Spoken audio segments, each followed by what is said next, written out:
Run. Okay. Run again? Okay, run. Okay. What was that? Is that crying? What the? Careful. Oh my god. Oh, this way, right? What is that? It's a beanie.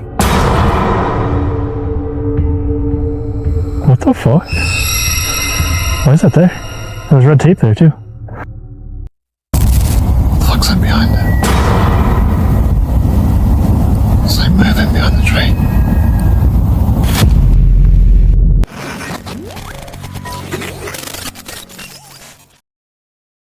Novice wild camper returns alone to the same woodland where a previous overnight stay left him deeply unsettled. This time, he brings thermal equipment and trail cameras, hoping to discover whether someone, or something, was responsible for what happened before. He explains that he once promised never to return after his first frightening camp at this location. When his friends refuse to join him, he parks in the same place and enters alone, hoping his cameras will reveal whether anyone notices his vehicle or approaches the campsite. So the last time I came here, I said I would never come back again. After what happened, the way I felt, I've never felt like it before on a camp in my life. However, a lot of people said, you should go back, bring some cameras, night vision, goggles, trail cams, blah, blah, blah. But I really didn't want to come back on my own, whether I've got that or not.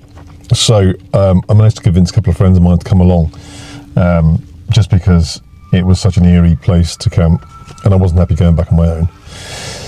But it's 3 months down the line now since the first camp here, and I've struggled to get them to agree on a date, to agree to come out, full stop. They're basically just wussed out.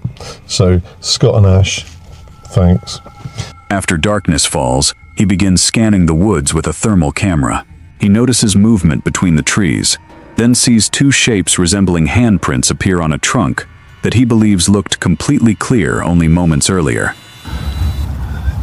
Infrared FLIR vision on my camera. You can see that's my hammock. There's my stove. That cooled down ages ago. And you can see where I've been sitting in the hammock, and I left it about 5 minutes ago. So we can zoom around and look out in the woods. It's a shame it's not a wider field of view. See if I can open it up a bit. I'll give you an idea what I look like. Right, so this is me, crouched down. Hopefully I'm in view because I'm near the cook set that was in focus. What does it look like? Another warm shape appears behind a bush before a second hand-like mark suddenly becomes visible on a nearby tree. He cannot see anything with his own eyes, but flashes of heat repeatedly appear and disappear whenever he moves the thermal camera. Back to my hammock.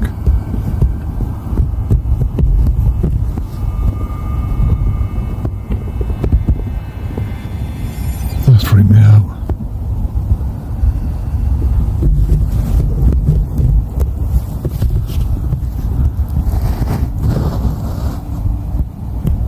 There's hands. What the fuck's that behind it?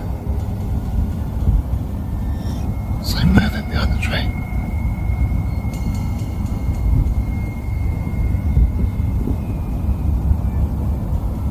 Fuck.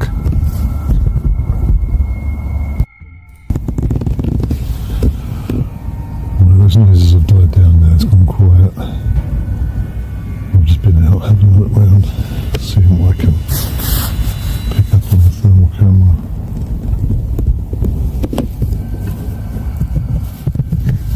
Focus it in. While sitting in complete darkness, he hears crashing sounds, repeated metallic banging, and a distant howl. It initially resembles an owl, but the sound lasts far longer than anything he recognizes from previous nights in the woods. He then hears what sounds like distant talking, or a radio somewhere near the trail. Moments later, a sudden running noise comes much closer to the campsite, causing him to stop speaking and listen carefully in the darkness. I've literally been sitting here for about the last hour in the pitch black, just using the thermal camera and watching. I've had quite a few crash noises over to my right, And annoyingly, that's where the trail cam is that connects to my phone. So I don't know if it's working. The other one points left. And those marks on the tree. So I've just been outside, just standing quietly and listening. Because I keep hearing these weird noises. Just, it's in the distance. It's not close, so it's not worrying me. But it's weird.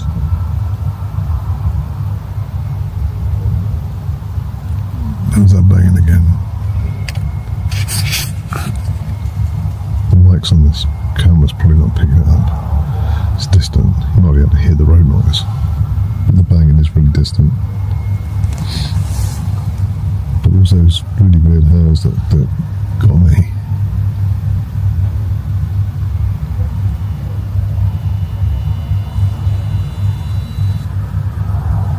I can hear talking. Sounds like a radio.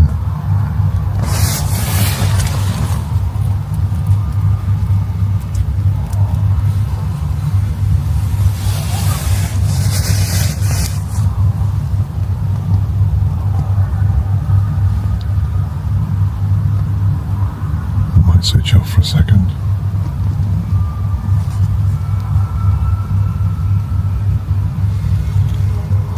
It could just be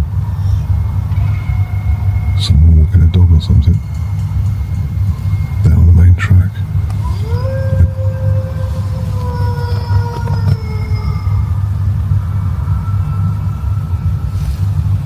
Fuck, that was close. The following morning, he admits that he barely slept after hearing more strange bangs and an explosion-like sound.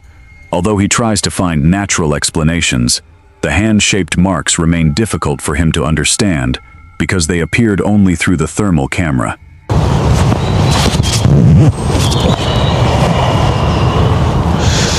It's a cold one. Nothing much really happened.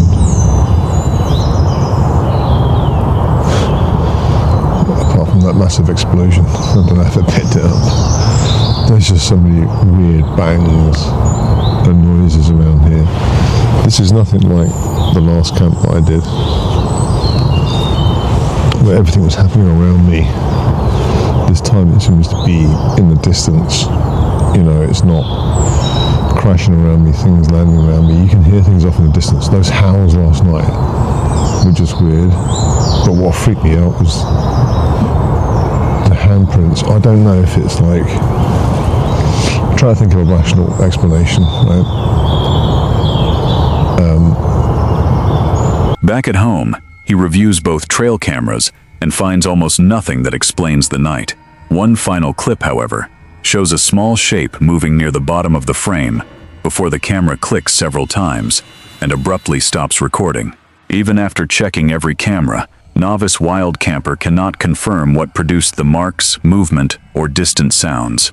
The second camp is quieter than his first visit, but the unexplained thermal images leave him with another unsettling mystery from the same woodland. Search for Supernatural returns to Sorrowwood Grove after their previous camp ended with an unknown person apparently lurking nearby. This time, Tyler and Jiggy choose a more secure campsite before attempting to reach the forest's most unsettling location after dark. Tyler and Jiggy explain why they returned to the forest and why they refused to use their previous campsite.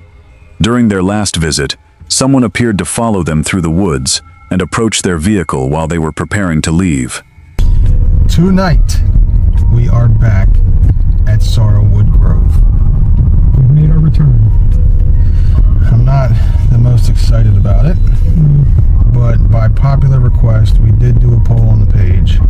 A lot of you guys said not only go back to Sorrowwood Grove, but find another haunted forest and camp there. We're on our search. We're looking. So, we found Sorrowwood Grove, and we are back. We're back. Now tonight will be, that's thunder, might get some rain here. Tonight will be a little bit different than last time. Soon after entering the trail system, they notice a mysterious light between the trees. It turns out to be a glow stick placed inside a tree, despite the trail appearing deserted and rarely used.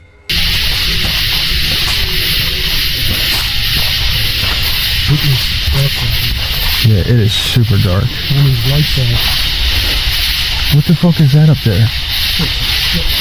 Jiggy, what was that? What is that up there? Turn your light off. Turn your light off.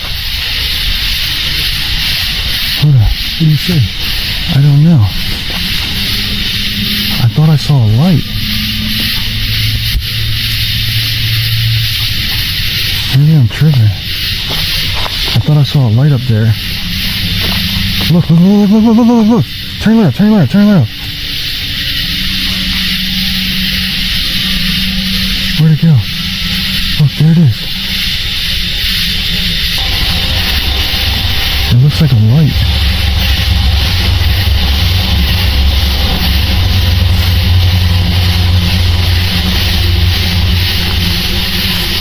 Dude. More glow sticks appear along the exact route they are following, including one positioned unusually high in a tree.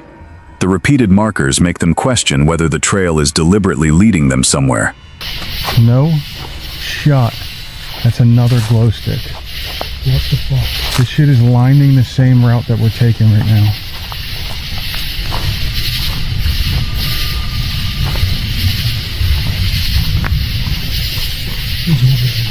No shot, bro.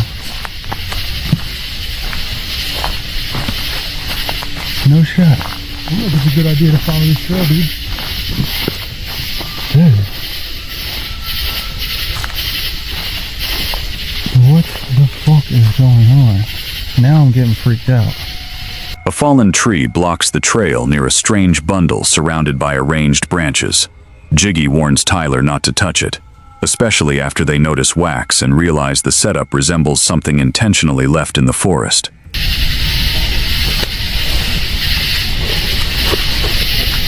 We really kind of want to get out of here. Bro, what in the fuck?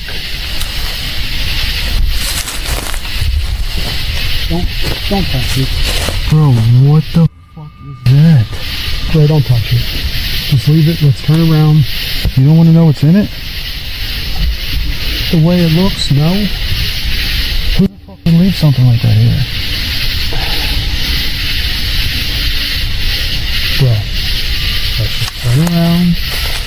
Go back. You don't want to know what's in this shit. We're heading to the site where 2 people got murdered. You don't want to figure this shit out? You fucking look at that thing. Yeah, I know. It's just... Tyler carries the object back to their campsite and prepares to open it with a knife. Both admit this was not part of their investigation, but Tyler believes its placement may be connected to the strange activity in the area. Jiggy is going to get his knife out of the truck. We were walking to the spot where we believe to be the most haunted in the forest, and in a circle of what looked like sticks or branches, I don't even know what it was, there was this. It looks like, I don't even know what it looks like, bro. It looks like a bad idea. There's shit in there, bro. Is there? There's shit in there. I know this is stupid. This isn't what we planned for. We just plan to come and investigate. So you recording?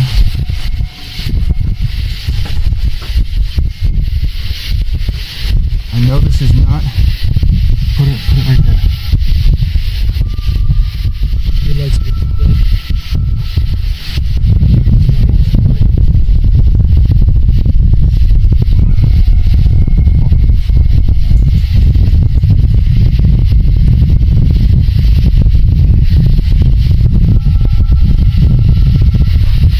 So I know this is not what we came here for. This is not what we planned for. And I know I should not be opening this. But It's a really bad idea. we came to a haunted forest. Yeah, but I we didn't find something. I have to know what's in here, bro. We don't mess with this. Bro, we came here for a reason. This was here for a reason. It's like fate.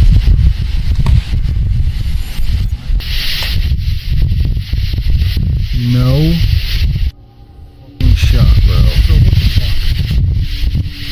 What is it? I don't know. It looks like cloth.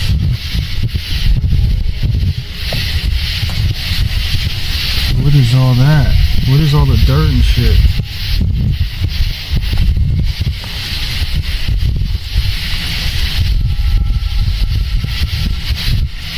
There's something inside of this. Not a good idea.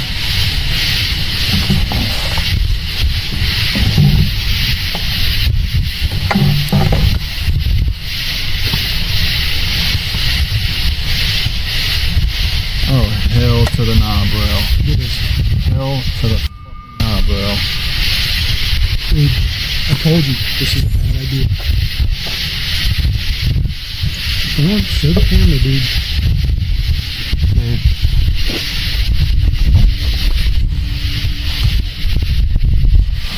What the fuck? It's like a fucking devil. It's like an old devil pendant. And it was wrapped around this. Grab your camera, Jiggy. Film this. Film this.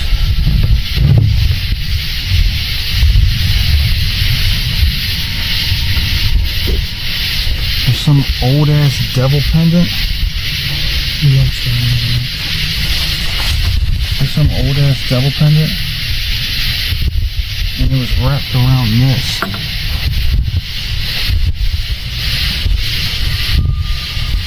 No shot, bro. I can't see the camera. What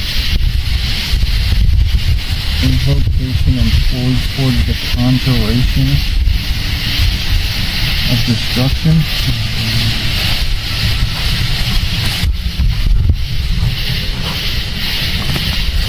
Bro, what the f did we just do, bro?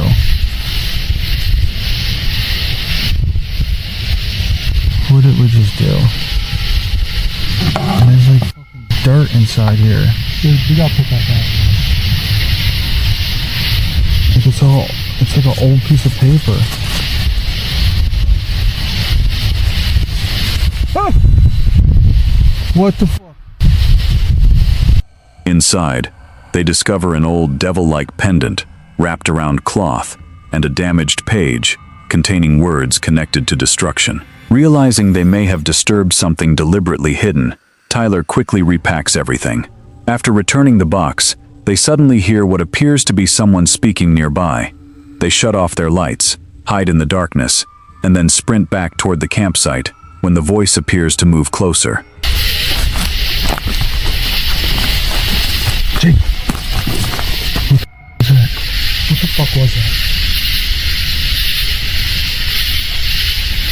Nah, dude, nah. You gotta go. Jakey. Nope, you gotta go. Somebody's talking. Yeah, I hear it. You gotta go. Jakey, flashlight. Turn your light off. Turn your fucking light off. Get down. Sit down. Turn your light off. Fucking, I'm trying. Get down. Jakey, turn your light off. Get down. Search for Supernatural never reaches the location they originally planned to investigate. The trail of glow sticks, the hidden box, and the nearby voice convince them that someone may still be moving through Sorrowwood Grove and may have known they were there. Yasko and Chandler return to an isolated cabin deep in the Appalachian Mountains for the first night of a week-long investigation. During their previous visit, they reportedly heard footsteps, screams, whistles, and knocking before finding unexplained tracks outside the cabin. Jasko explains that they will sleep inside the remote cabin while exploring its surrounding trails and caves. He recalls how their earlier overnight stay changed after dark, when sounds approached the building and something appeared to knock on the windows. Tonight, we are going to be camping inside of the Appalachian Mountains. We're going to be sleeping inside of this haunted cabin where people have had terrifying experiences late at night. But not only that, we're going to be investigating the entirety of this forest. We're going to be going down some terrifying trails, going into some caves where it's believed some pretty crazy things happen within, and these cryptid beings that are out here in the Appalachians may take shelter in. Listen guys, we've been here for the past several hours. The things that we've heard, the things that we've experienced, the things that we've seen are so downright terrifying, and yeah, guys. Movement begins whenever Jasko lowers his phone, followed by a clear whistle from the darkness. They then hear what appears to be a grown man's voice and faint whispering that seems to invite them away from the trail. I'm gonna take a few. I literally don't see anything, but Okay, I'm not gonna look at these. I'm just gonna put them on screen for you guys. Let me know if you see anything.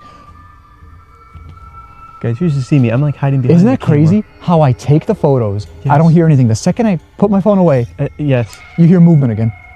Who's out there? Blah, blah, blah, blah. Can you whistle?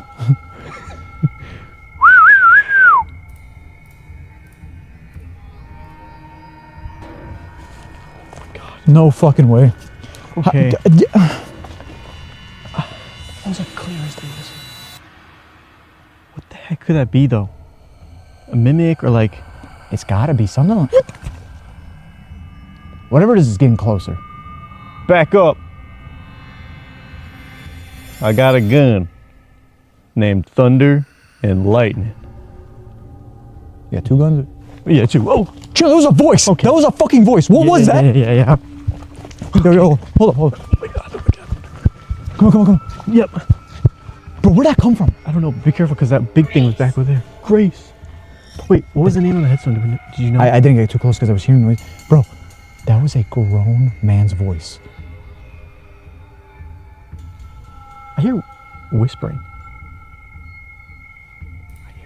It sounds like whispering over here. Yes.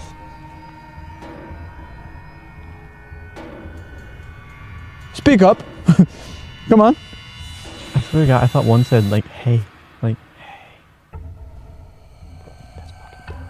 I know. It was like, hey, come here type of like, hey, you know? Bro, I have chills. No, you come here. It wants us to go off the trail. Yeah.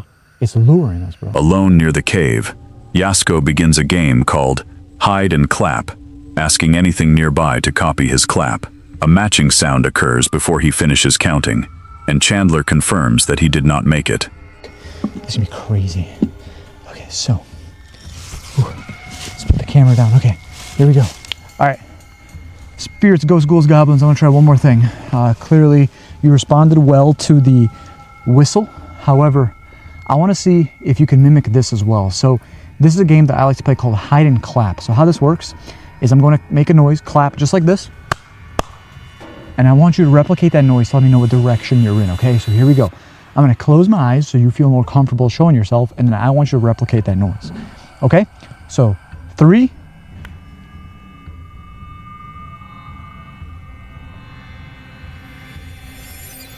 First and foremost, that was a clap before I just finished. That, I don't know what that noise was. That was straight ahead in front of me. Chandler? Was that you?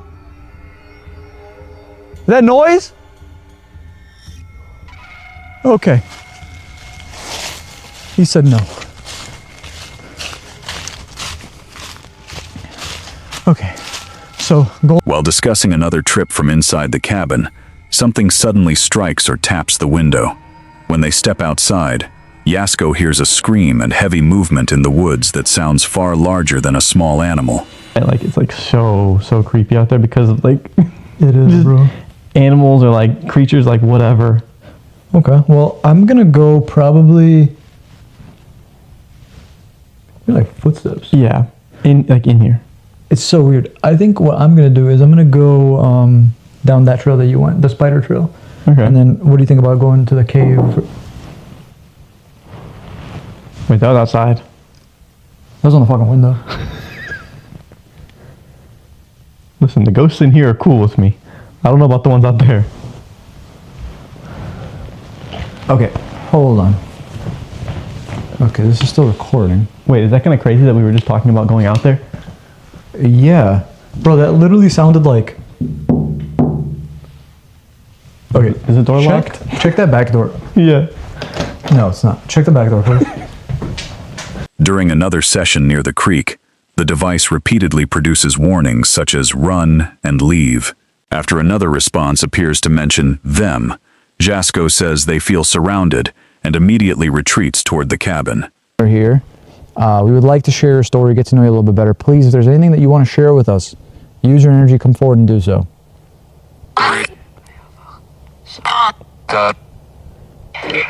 Did someone die here in the body of water? It's just pushed? I thought it said push, yeah. And it said that earlier too. Were you pushed and drowned in the water? Help. Help.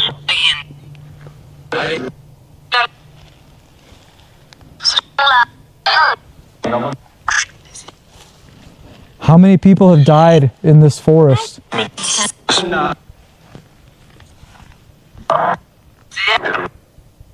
What the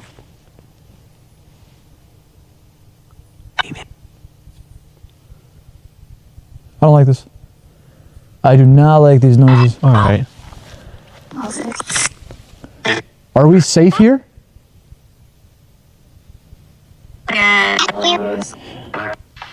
Are you lying?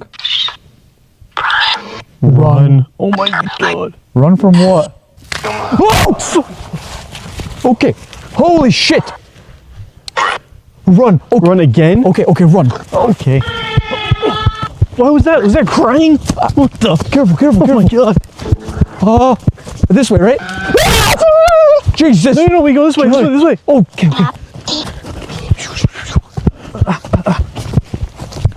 What are we running from, spirits? Her? Run again. Animal-like cries begin approaching the cabin before suddenly stopping. After seeing bushes move only a few feet away, both men briefly spot what appear to be two glowing yellow eyes before they vanish into the darkness. True. Just ignore it, remember? Okay, what the Okay. That sounds like a domesticated dog. And we've both been down that trail. Yeah. There's nothing but Where would trails they for be? miles. The hellhound, bro. Hellhound. Brother. What the?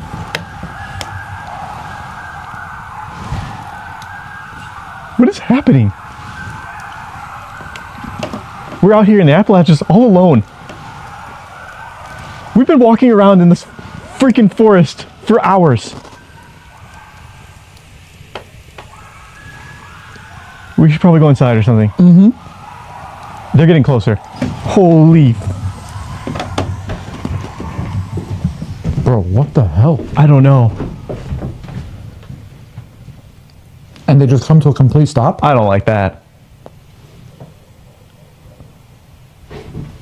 Near 4 a.m., Yasko believes he hears someone calling his name inside the cabin.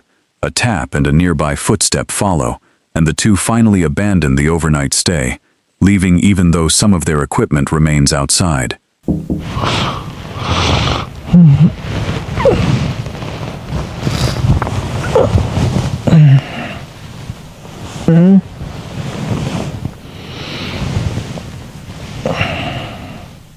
Jazz. Jazz.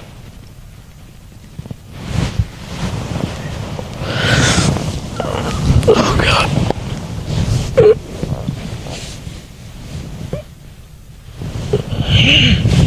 Okay. Oh my God, it was open. Okay. That makes sense. Jazz.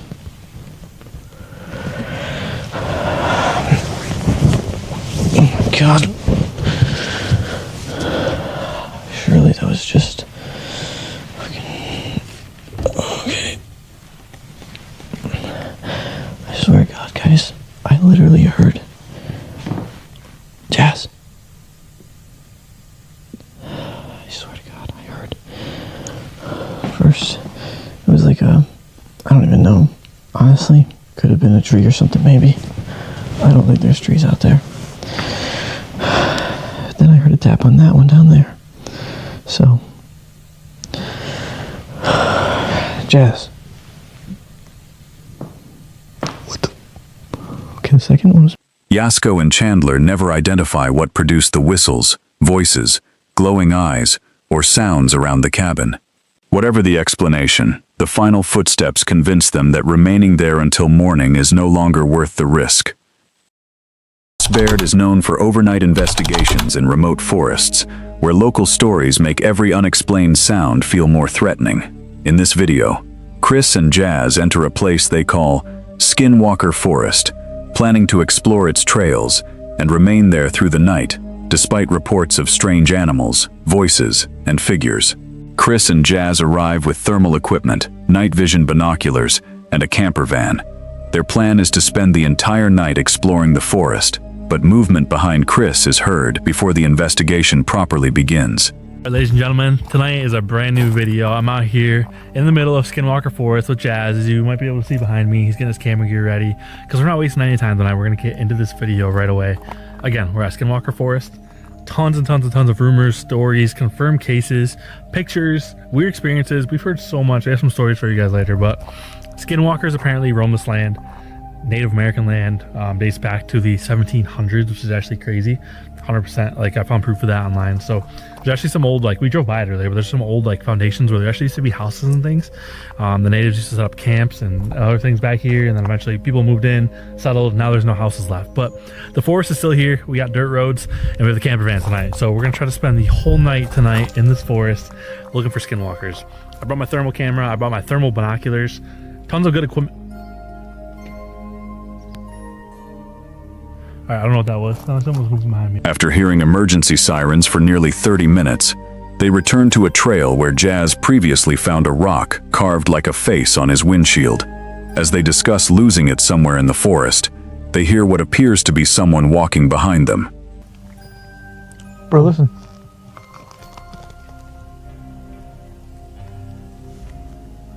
So we've been down here. We just filmed for about 30 minutes. We went down this same trail we're about to go down right now.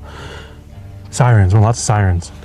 We're desolate, deep in a forest. There's, to my knowledge, there might be like a tiny town, like a few miles outside, but Something happened. it has not stopped. It's been like this for the past 30 minutes. Something really bad has happened. We're trying to figure out what that is right now. So guys, when you're watching this, please, if you don't mind, like if you see or hear anything weird, please let us know. Footsteps continue around them even though nothing is visible between the trees. During a spirit box session near an old house foundation, the device produces aggressive and threatening phrases, while another loud movement comes from directly behind Chris. Have to. Okay. What is that? I know it's normal to like things to be moving around in the forest. There's a lot of nature, but it keeps sounding like there's just like footsteps and things walking around us. No, I don't know where the normalcy comes from that, Chris. I guess it's not normal. I don't know. Farther down the trail, they discover branches arranged in a way that appears unnatural and wonder whether someone placed them there. A message mentions a whistle behind them. Something seems to be thrown nearby, and Chris feels as though someone is approaching from behind. It sounds like walking right there again. I'm telling you, bro. Turn my spirit box on, guys. Sorry. How do you explain that? It's literally all around us. I'm sorry, but those tree branches right there, or sticks to your right, they don't look natural. Yeah, can we talk about that too? Just want to show you guys. Blair Witch vibes. This is getting Blair Witch vibes for sure. That's You can't say that. You didn't watch the movie. Well, I know what the thing looks like. I've seen pictures of it. Yeah. That was not done like by nature. That was done by someone. Were there rituals done here? Oh my god, I forgot my thing is in a different language again. Can you guys, if you guys know what that means again, please. They repeatedly notice movement as they search for the missing rock near abandoned personal belongings. After hearing a growl-like sound, a shape beside the trail looks so much like a standing person that both of them stop to examine it. We just want the damn rock back. We'll pay whatever you want. What if we're cursed for the rest of our life unless we find that damn rock? It's possible. Times of grief. Times of Bro grief. said that when we were here. Literally did. Yeah, literally. What was that? Hello? Who keeps walking around us? It's got to be a spirit. Could you just show yourself for us? Chris? Listen. There's something coming up behind us. I've had that feeling literally the whole night.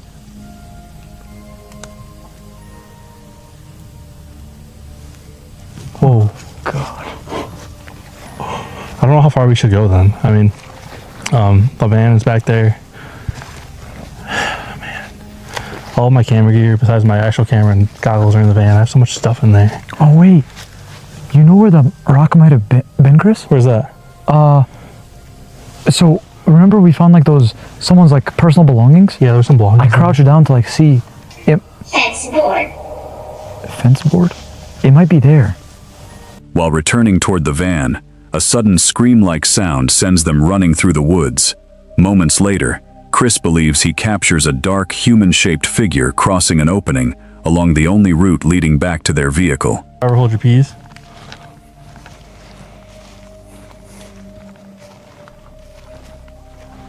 Guys, what the fuck was that? Okay. Lethal. Lethal? Grenades just thrown over the tree. That would suck so bad. What do you even do at that point? Wait, Chris, listen. Listen. What is that? Oh my god. Okay. Okay, go. Oh, my ankle too. Oh shit, you okay? Yeah, I think I'm good. Sorry. You're good. Got a bad ankle right now. Destroy it. Dang. What do you Destroy it? At another trail, they hear clear knocking against the van, even though the vehicle was moving when it happened. On a nearby hill, Jazz hears a scream and sees movement, while Chris hears what sounds exactly like Jazz calling from behind him, even though Jazz is farther away. What is that? Yo, Chris? Yo? Come take a look at this. I miss my daddy. What the fuck was that? Chris, look at this. What is that? It's a beanie. What the fuck? Why is that there? There's red tape there too. Is there? Oh wow, you're right. Oh, that feels weird. The apparent voice imitation continues as Chris repeatedly hears Jazz speaking when Jazz says he remained silent. They later find a beanie beside the trail, see something briefly cover the van's headlight, and Jazz reports a tall figure moving behind a nearby tree before another powerful sound forces them to retreat. Is it deer or buck that do that? I think they all do it. Can they all stop? Please. Fictional timelines. Said two things. So two things at once. It said fictional timelines and Susan. Okay. Bro, the amount of Feels real. names I've got on this road alone just Yeah. slapped. Okay. While Chris waits alone inside the van, an unexplained light shines directly through the window. It happens a second time while Jazz is still away from the vehicle, making Chris concerned that another person may be watching them from the forest. Heard it. A scream so loud. It was unnatural.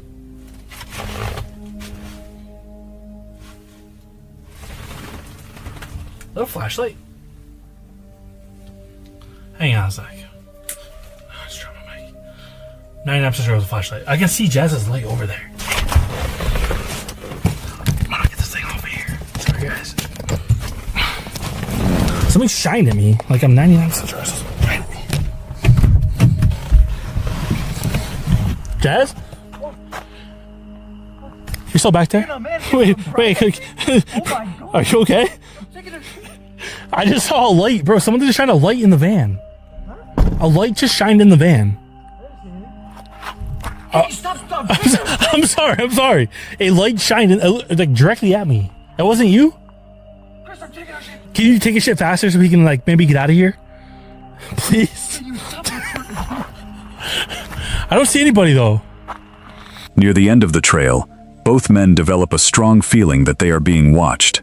Footsteps approach, followed by what they believe is a gunshot only a short distance away, causing them to run back to the van and leave the forest for safety. I'm not gonna lie. I have a really bad gut feeling.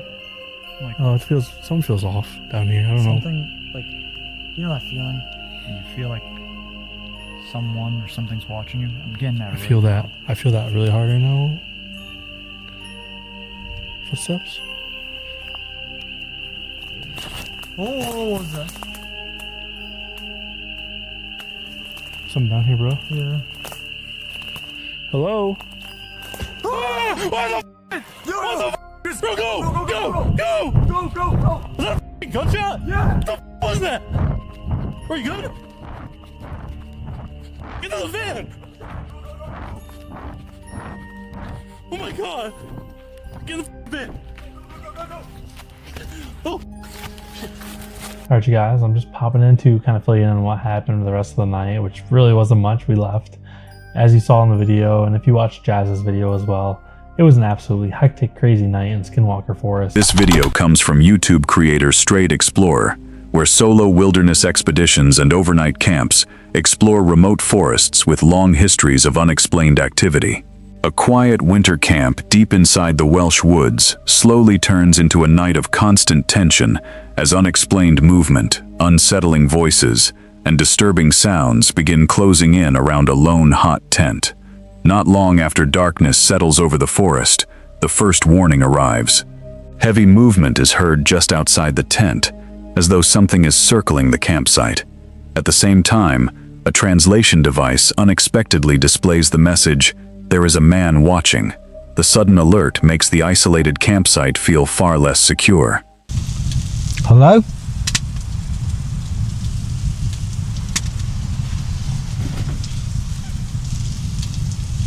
Can you hear that?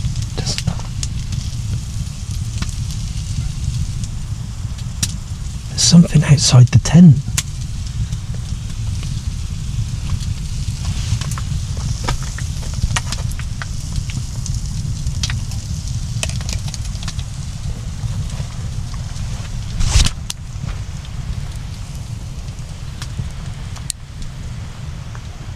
Hello?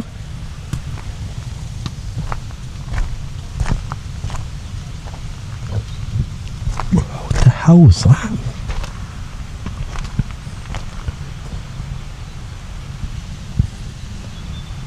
There's a man watching. There's a man watching, Spirit Talker just said.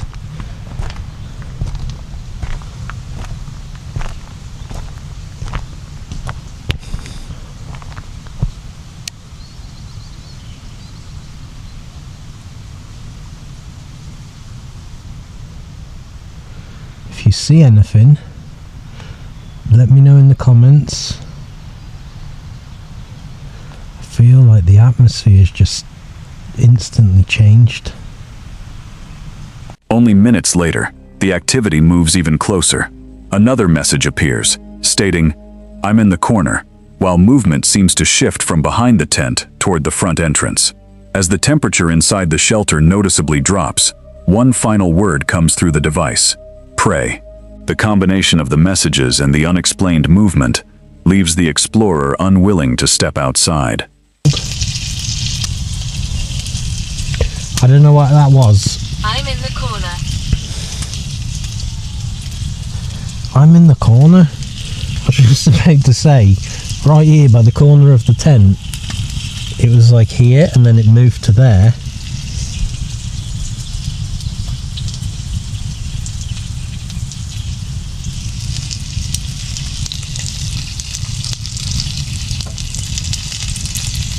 Was you just standing by the corner of my tent?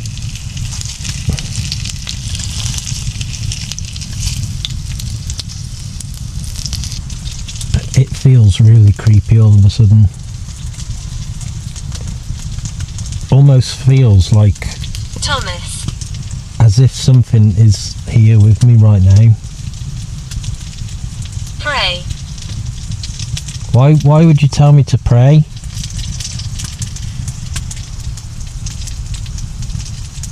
Was something bad likely to happen? Later that night, the explorer follows a narrow trail away from camp. Before long, the forest becomes unnaturally quiet, replaced by the sound of a low, human-like humming drifting through the trees. The eerie sound continues without revealing where it is coming from, making the darkness feel even more oppressive.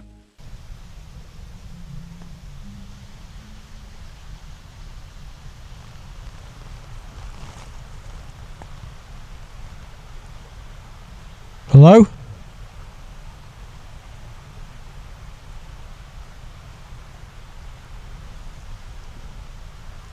That sounded like humming.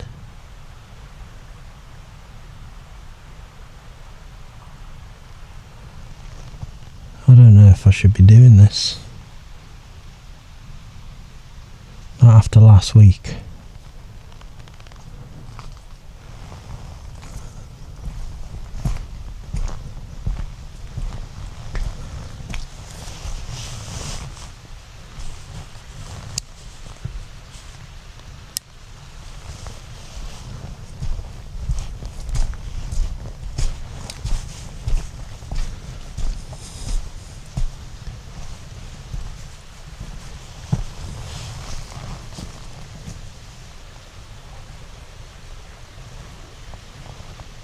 Someone humming.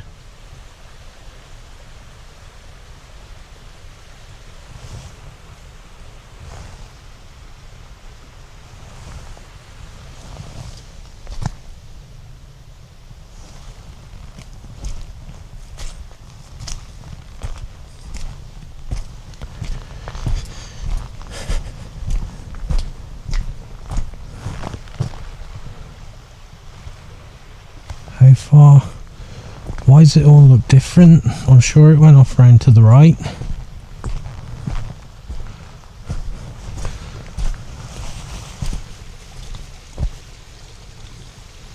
All I can hear down there is just loads of running water. The most alarming moment unfolds deeper inside the valley. A series of snapping branches suddenly echoes through the forest, before a loud scream erupts from somewhere nearby. The powerful cry cuts through the woodland before everything falls completely silent once again, leaving the source hidden in the darkness. What was that white thing?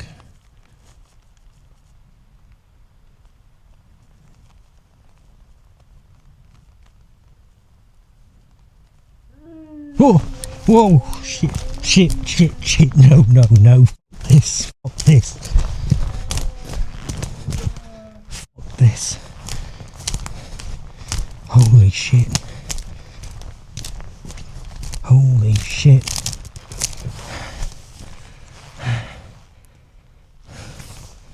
What the fuck? What the hell? What the hell was that? That sounded like a man in agony.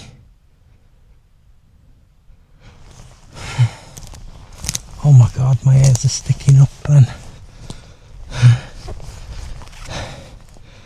Holy shit. I can't get out.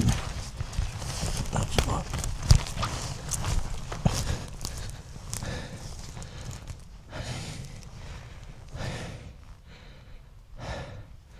Nah, mate. I swear there's people out here. There's something. Or someone or people, I don't know what the hell's going on out here, but I do not like this one bit. Hello?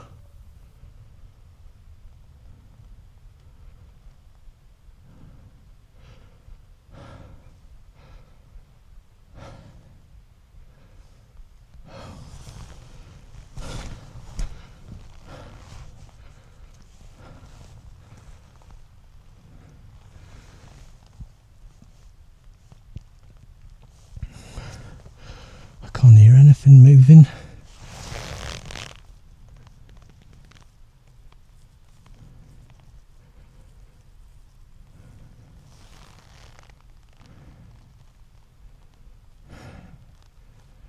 Where even was it?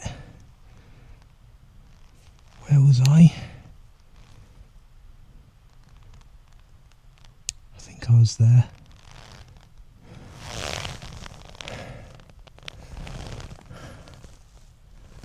What is that?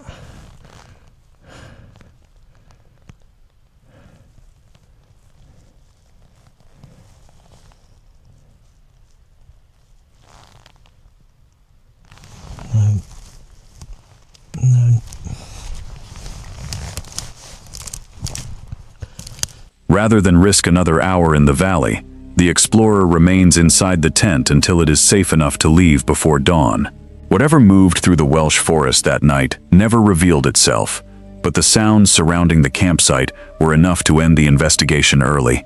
This video comes from YouTube creator By the Curb, where van life adventures and overnight stays in quiet locations sometimes take unexpected and dangerous turns.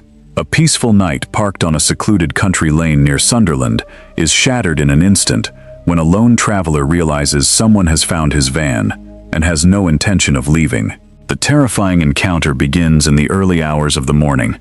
Loud, violent pounding suddenly strikes the roof of the van, jolting the traveler awake. As he carefully lowers the window blind, he is met with a human face pressed directly against the glass, staring into the vehicle from only inches away. In a matter of seconds, the isolated campsite no longer feels safe. So, got in bed, fallen asleep. Next thing, banging above my head. And you know when something completely... You know what it's like when you're fast asleep and something jolts you so much, you don't know what planet you're on. It's like my soul left my body, my heart. So I get so, I'm like, what's that? Who's that? What's going on? I didn't know where I was. And I pulled blind down. That was my first reaction. And there's a bloody face at the window. The most terrifying thing that has ever happened to me. Face up at my window. The situation quickly becomes even more threatening. After shouting aggressively outside the van, the stranger moves to the rear window and begins tracing an unknown message across the fogged glass. Before walking away, the individual delivers another heavy blow to the vehicle, making it clear the encounter is far from over. And I'm thinking, right, it's just some random nutter. And then he's come back and started writing on window. I've still not been out and seen what he's wrote on window. He's banged again, and my instinct was to bang back. I don't know why. Anyway, so that's it. With no safe way to leave, the traveler cautiously looks through a small gap in the window covering. The stranger is still circling the van, yelling disturbing threats while pacing around the vehicle. Trapped on a dead-end road, the explorer can do little more than remain inside and wait for the confrontation to end.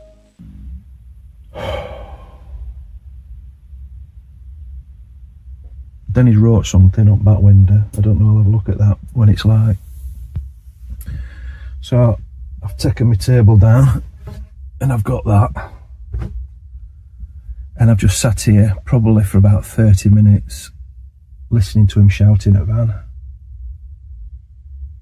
I was peeking at him through a window and he sounded very threatening, going on about mental health issues and being in the head and all stuff like that. So you're thinking, oh God, we've got one here.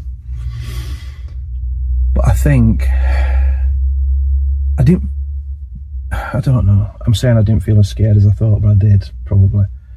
But I thought, worst comes to worst, I could get out and confront him.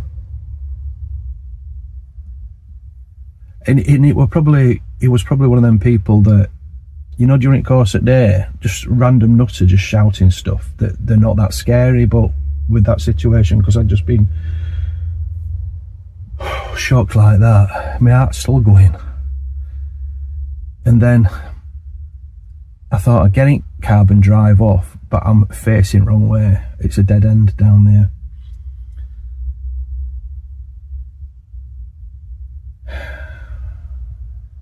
So that's something to bear in mind in future. But that's the first time in 2 years. That is the first time anything remotely like that has happened. Even after the individual finally disappears into the darkness, the danger never feels completely gone. Alone at the end of an isolated lane, with no immediate escape, the traveler is left wondering if the stranger might return before daylight. This video comes from YouTube creator Exploring with Bear, where solo camping trips and backcountry adventures often lead to unsettling experiences in remote wilderness locations. After returning to the same isolated campsite that had previously been destroyed, the explorer hopes a night inside his truck will be safer than sleeping in a tent. Instead, the darkness surrounding the camp slowly becomes the greatest threat of the night. Not long after the campfire is lit, strange flashes begin appearing between the trees. The bright bursts resemble a powerful flashlight sweeping through the forest, yet no one else should be anywhere nearby. Each flash lasts only a moment before the woods fall silent again. What was that?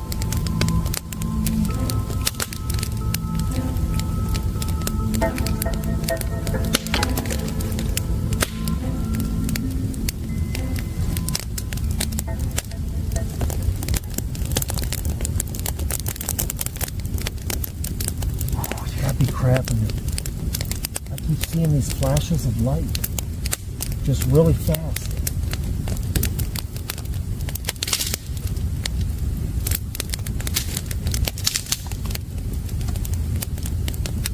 As the cameras continue watching the campsite, another unsettling detail comes into view.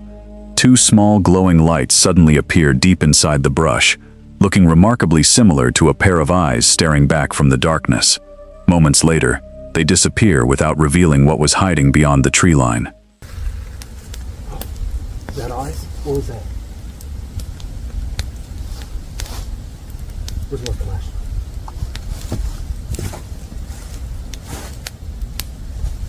Look at my eyes.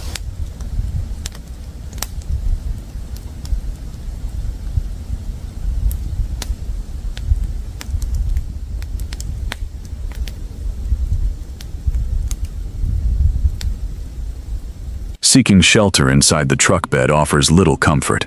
Only seconds after settling in, the sound of something running past the side of the vehicle breaks the silence.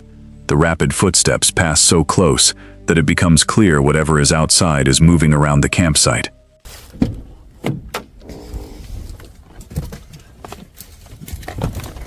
Oh, what the heck was that? Oh.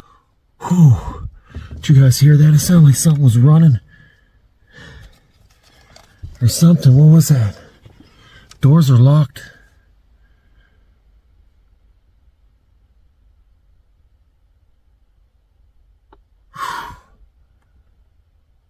Alright, let's just wait a minute. See if we hear anything else.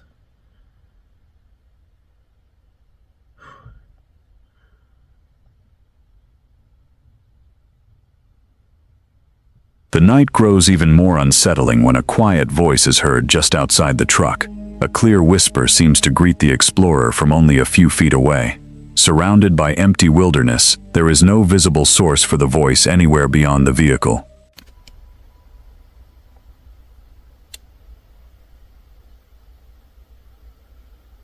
My hair's standing straight up right now.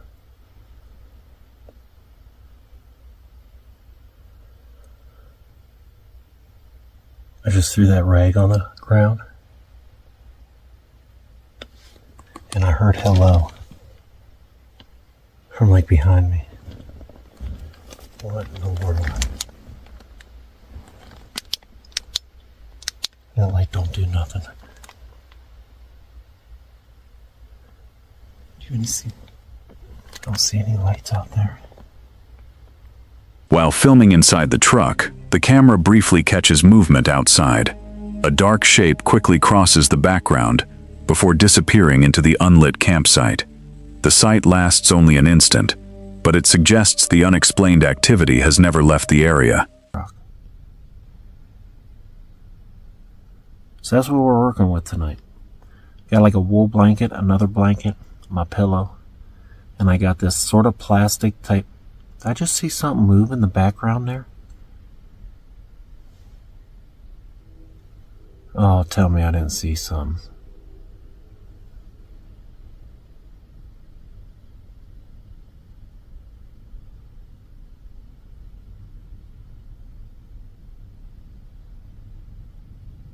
Man, it's crazy. Let's eat.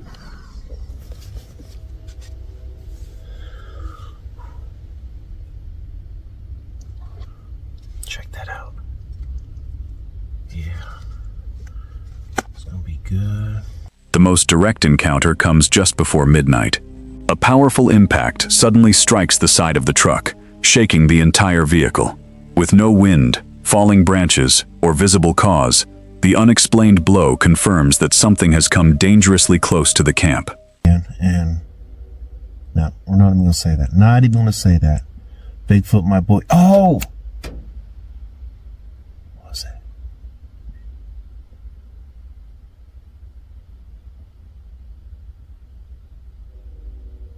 Something hit the truck.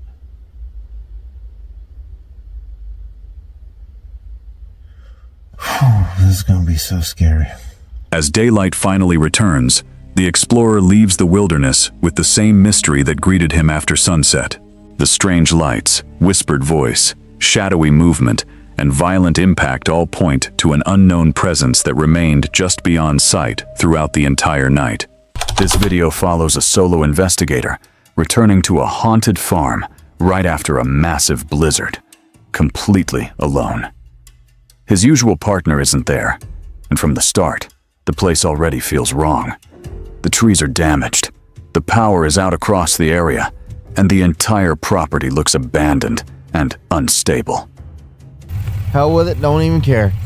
So long story short, I'm here at the Pocomoke Ranch. I pull right in the driveway here, and we had a blizzard, and I can't lie, them damn trees are scary as hell. If somebody like came running through there right now, I probably wouldn't be surprised. But I don't have my partner in crime tonight, Sonny, because Sonny is snowed in at his house, like completely snowed in at his house. So it's just me tonight here at the farm. I came to check on it, number one, and number two, potentially piss off the spirits back there at the farm.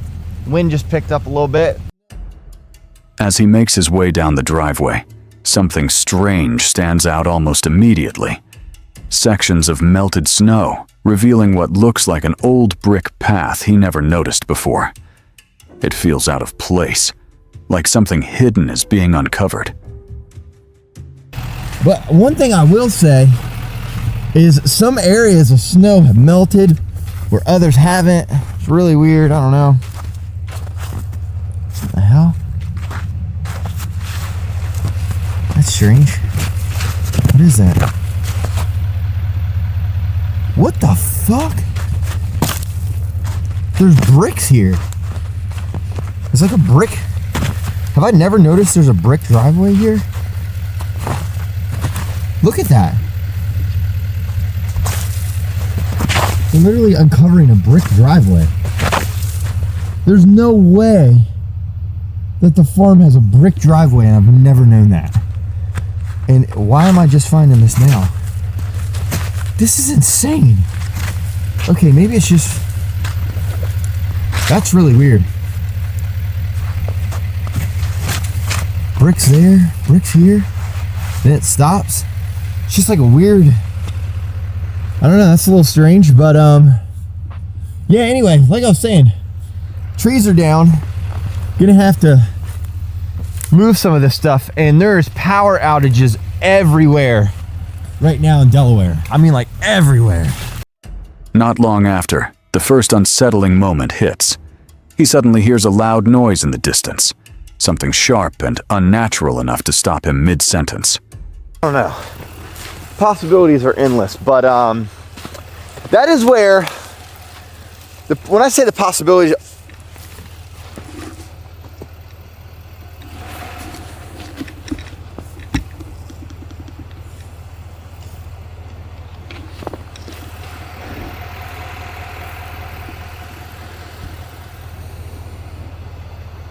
I don't know what that noise was, but that was loud.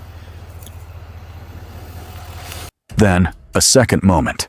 What he describes as the sound of someone clapping, even though he's completely alone. Folks, we're almost almost to the farm. But I also thought about potentially, what the fuck? That was weird. Somebody clapped their hands.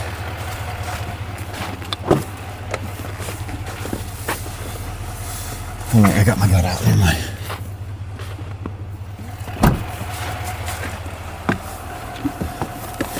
It sounded like somebody clapped their hands. Lock the door.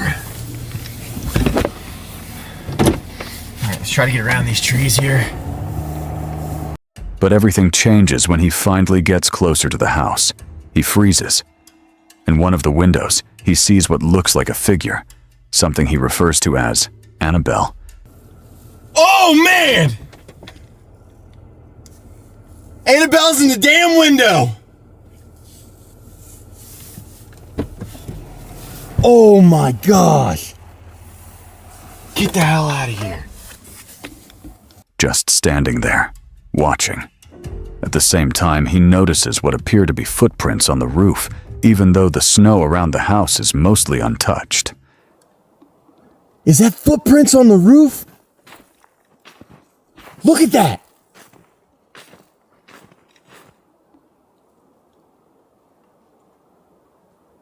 That's footprints on the roof, y'all. From this point on, the tension doesn't drop. He refuses to go inside.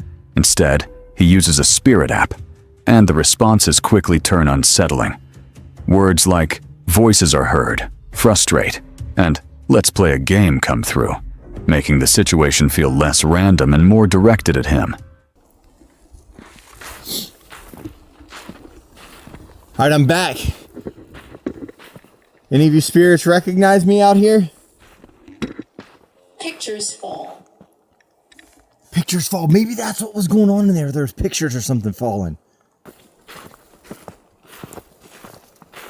During times of crisis. During times of crisis. I hope it's not a crisis right now. Have you been here before? Have you been here before? Yeah, I've been here before. You not recognize me? I literally own the property. Probably been here 300, 400 times. No to all. No to all. Maybe it almost sounds like the spirits are talking amongst themselves instead of like talking to me. At one point, the app seems to reference something inside the house, possibly moving, possibly watching. He keeps asking if he should enter, but never gets a clear answer, only more cryptic responses. The most intense moment comes near the end. While standing outside, he hears something move inside the house, and then the door itself shifts slightly, as if something on the other side is reacting to him.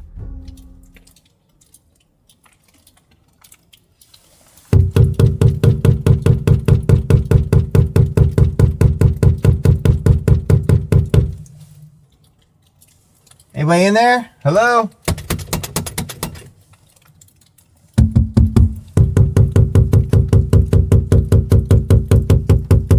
The fucking door just moved on me. That fucking door. False. What's that mean? Oh. Is anybody gonna come to the door and answer or what? Oh! Shit! Nah! Simulation. Simulation, what the hell does that mean? That's when he stops, completely. By the end, he backs off from the property, clearly shaken. He admits this is one of the most uncomfortable experiences he's had, feeling surrounded, watched from every direction, and unsure of what was actually inside the house.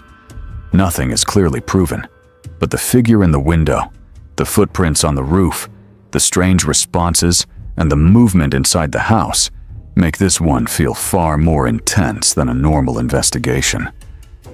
This investigation features Mox, who conducts a solo overnight camp in a remote woodland area known for historical UFO sightings, cryptid reports, and paranormal activity. The location was selected following reports of disembodied voices and shadow figures witnessed by local photographers. Mox utilizes a spirit talker app, an EVP recorder, and a trail camera to monitor the environment throughout the night. Upon entering the forest, the investigator identifies significant wildlife presence, specifically deer tracks, but notes a high level of isolation from civilization. During the initial setup of the campsite, Mox reports an oppressive atmosphere and documents audible knocking sounds originating from the nearby brush. Right. I'm literally sat trying to finish my noodles.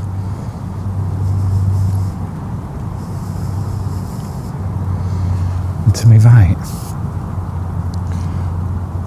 I could hear, I don't know, it's like a groaning noise. Well, it sounded like it was coming from a person. Like going,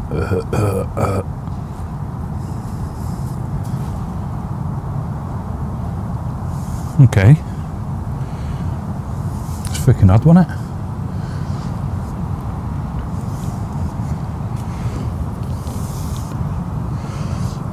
Should we put the spirit talker on whilst we're eating? Should we just give it a go?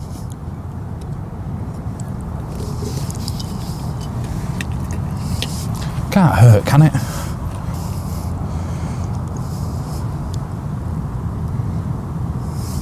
Getting a noise over there.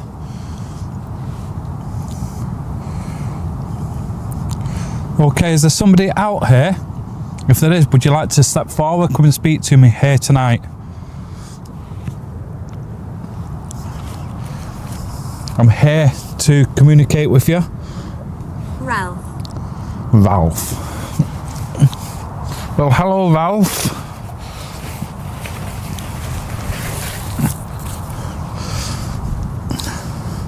Ralph, is it you that people have seen out here?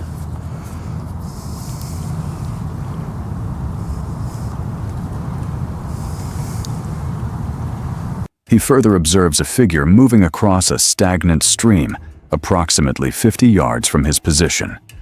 The figure appears to monitor the camp before retreating into the tree line. The light right down. I don't know if you can see.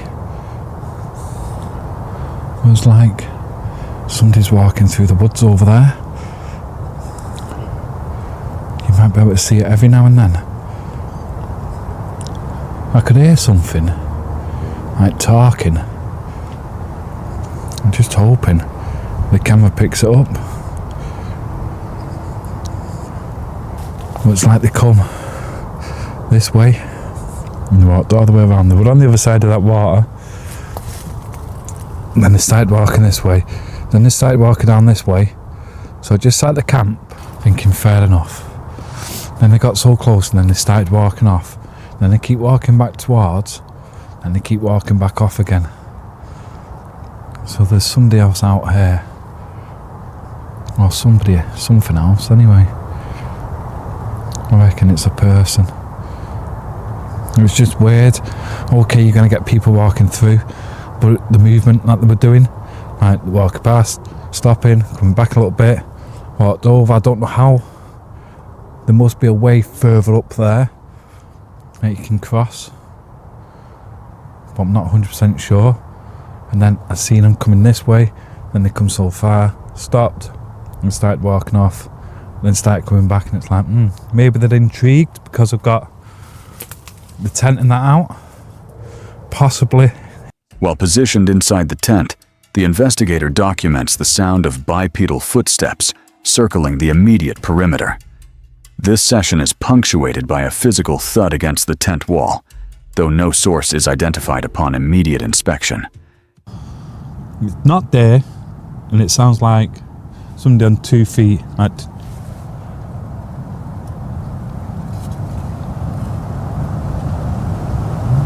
See what I mean?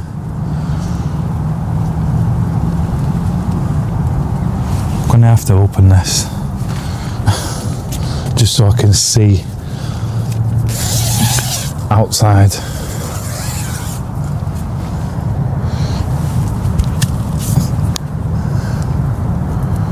That sounds like something, doesn't it? Like, doo.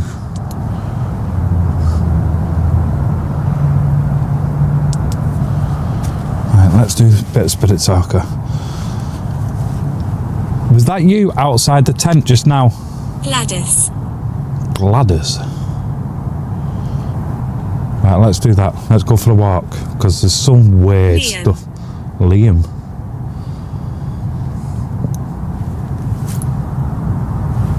Right, that sounded like it was right freaking next to me, not too, just outside the tent here. Let's go and check it. That sounded like it come from this way. During a perimeter sweep of the forest, Mox records a rapid running sound, consistent with a bipedal gait, moving through dense brush towards his location.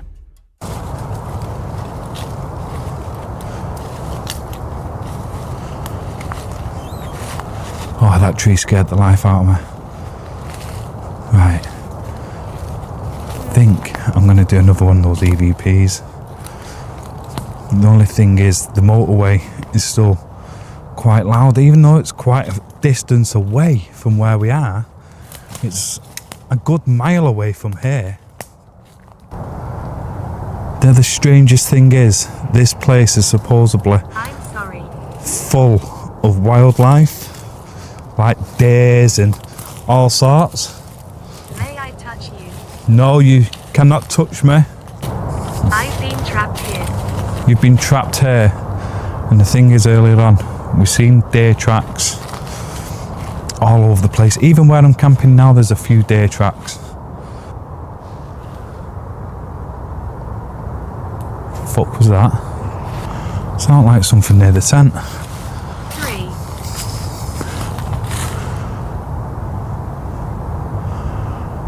Are you watching me?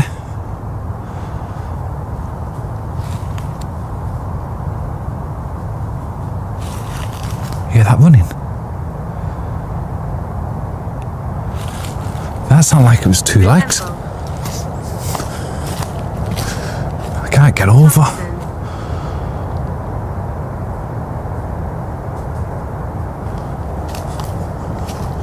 Additionally, faint, non-avian whistling is captured on audio.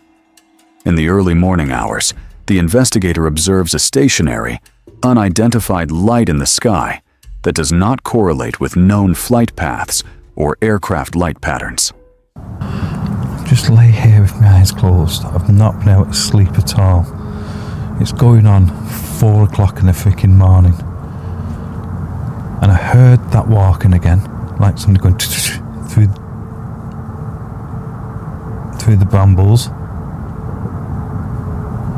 But then I heard talking.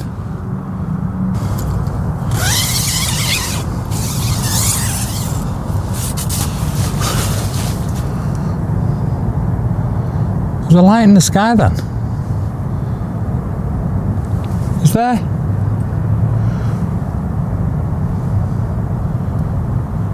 Can't properly see it because of the trees, but it's there. It's not a plane. I don't know what that is. But that then, this side, that sounds like tree knocking. This observation coincides with tree knocking sounds and heavy movement recorded near the stationary trail camera. The investigation concludes at 5:43 a.m. The investigator reports a consistent state of hypervigilance and a lack of safety, resulting in only 1 hour of sleep. Key findings include a high frequency of relevant spirit talker responses and multiple instances of unexplained physical movement in the woods. Mox vacates the premises immediately at sunrise. Camping footage is from Johnny Paranormal, a creator known for documenting remote forest expeditions. What begins as a deep forest overnight stay quickly turns into a dangerous situation as audio anomalies emerge from the darkness. Heavy footsteps begin tracking the camper's position, and physical sensory disturbances escalate throughout the forest. Deep within Aokigahara Forest, the silence is broken by a faint, disembodied male voice heard in the distance. The sound is unclear but distinct enough to suggest human presence far beyond visual range. Almost immediately after, heavy footsteps begin moving through the forest floor, approaching in a direct line toward the camper's location. The increasing proximity of the sound creates the impression of being actively tracked through the dense woodland.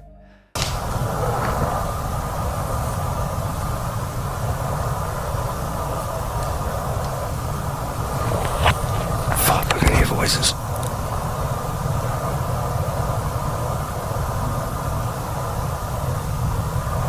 I can hear someone talking.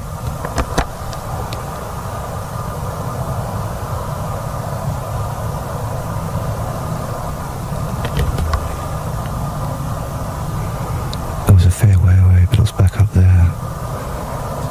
It was a man's voice.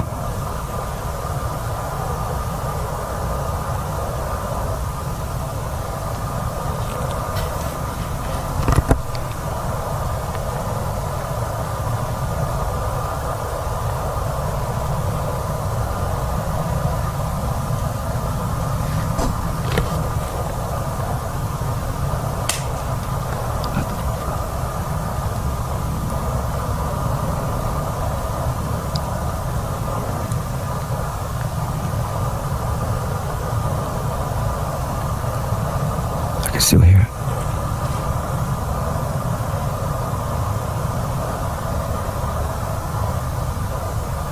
Yeah, I can hear footsteps heading down here.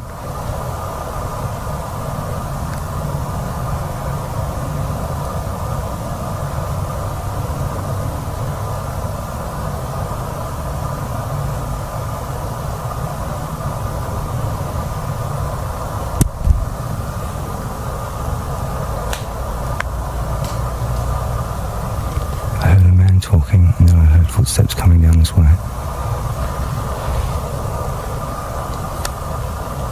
The situation escalates near the campsite perimeter as heavy, deliberate footsteps appear just outside the boundary of the setup. The movement continues in a slow, controlled pattern, circling the area without entering it. The closeness of the sound forces a defensive reaction as the camper remains alert while the footsteps shift position around the darkness just a few yards away. There's those footsteps again.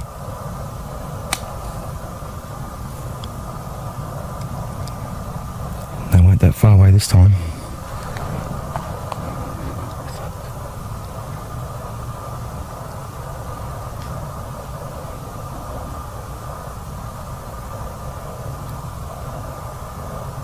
They were a lot closer this time. There's only about 4 of them.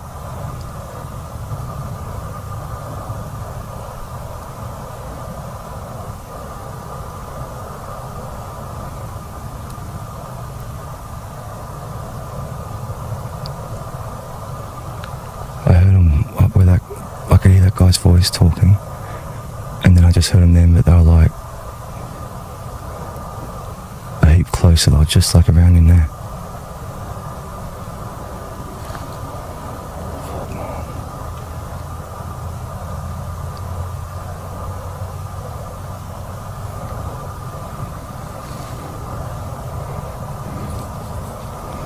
At least let me come back on.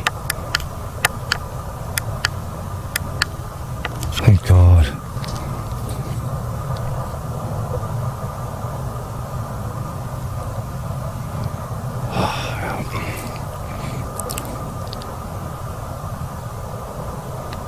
What the fuck?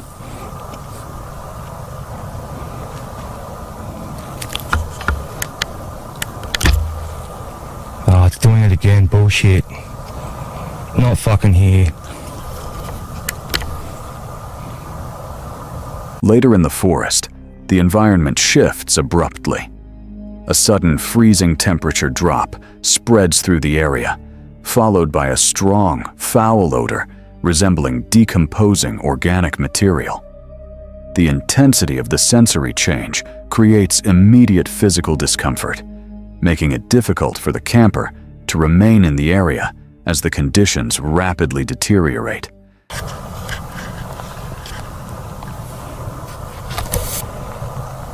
Am I in your forest?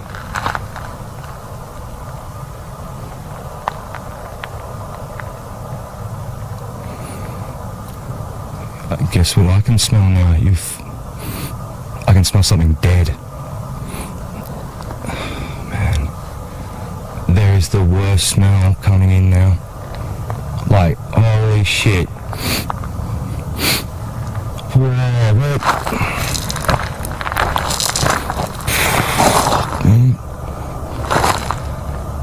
The worst, there's no wind. The worst smell is coming in right now, and it smells like something's dead.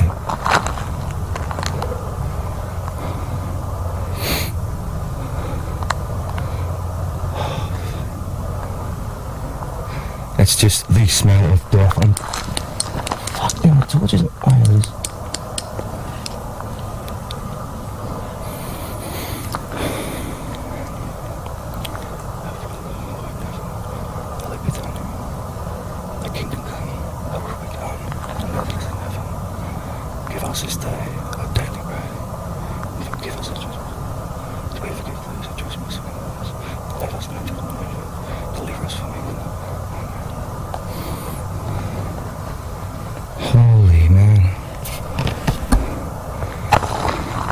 The isolation becomes physically overwhelming when a sudden constriction sensation affects the camper.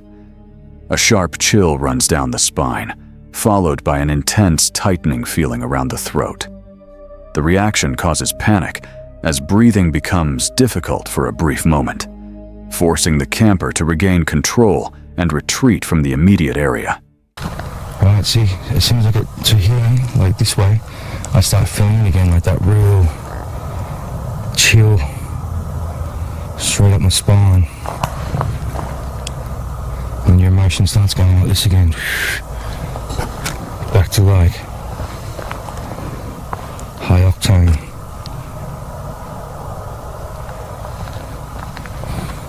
And it just gets stronger and stronger. Like, whoa. And it was that tree right there where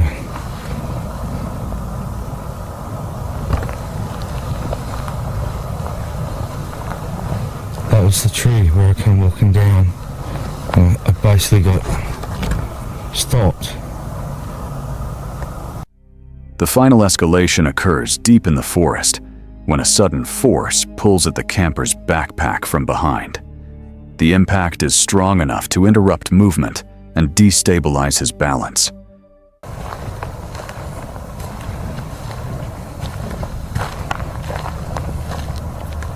Fuck off!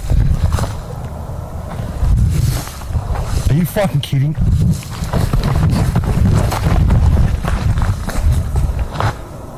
Holy fuck. Something just pulled my backpack.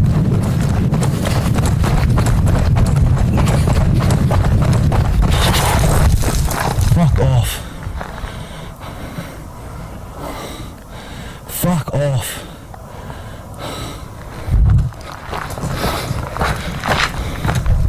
Oh, God. With no visible source identified, the camper immediately flees the area, abandoning the location entirely as the physical interference continues without explanation. The camping trip ends in complete distress as repeated tracking sounds, physical sensory attacks, and direct physical interference force an emergency exit from the forest. This camping footage is from The Bell Explorers, a creator known for documenting remote forest stays in areas associated with unexplained nighttime activity. What begins as a routine walk through dense woodland quickly escalates into a dangerous situation as movement appears on the trail.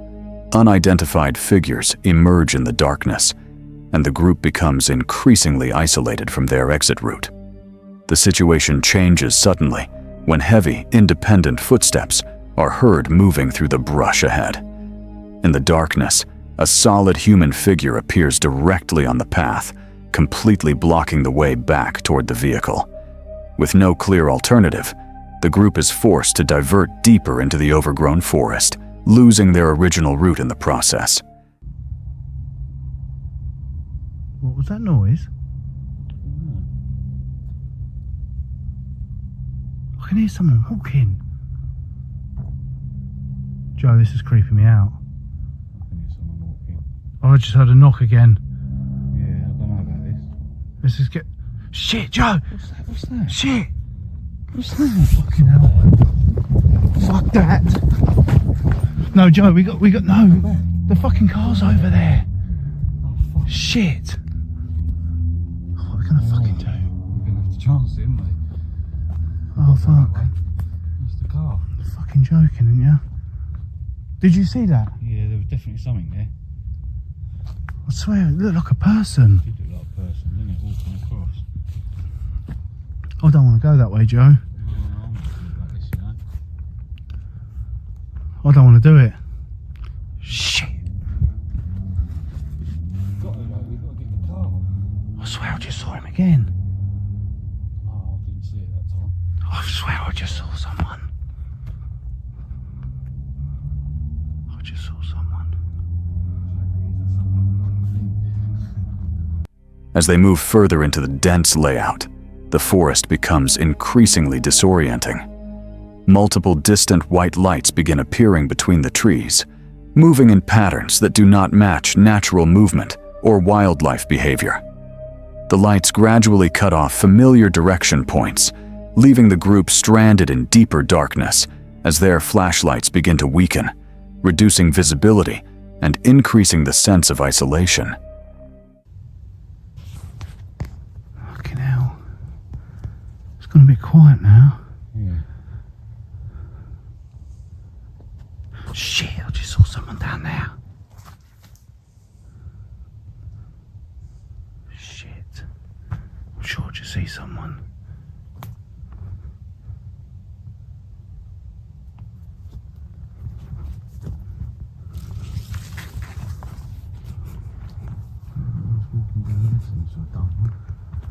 Fucking some lights then, all those lights. Some lights come in. Shit. We're gonna go this way, Joe. Shit.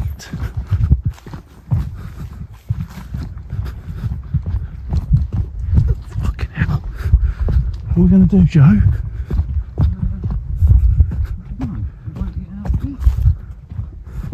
Well, I wasn't expecting this at all, Joe. Like last time, yeah, but we're sort of trapped.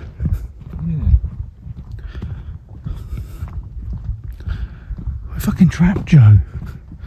Don't know what to do. Second time I've been here, so I don't even know the way around the woods yet. No, we can't get back to the car.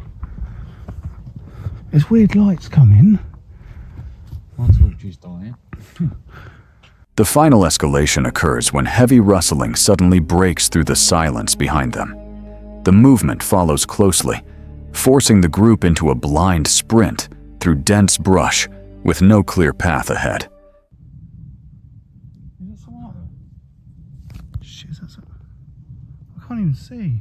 No. Shit, there's people. Fuck off. Not again.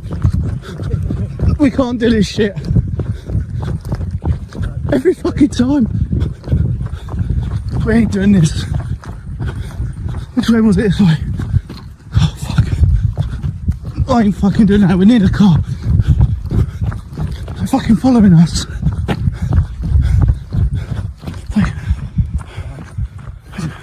Shit. Where they gone?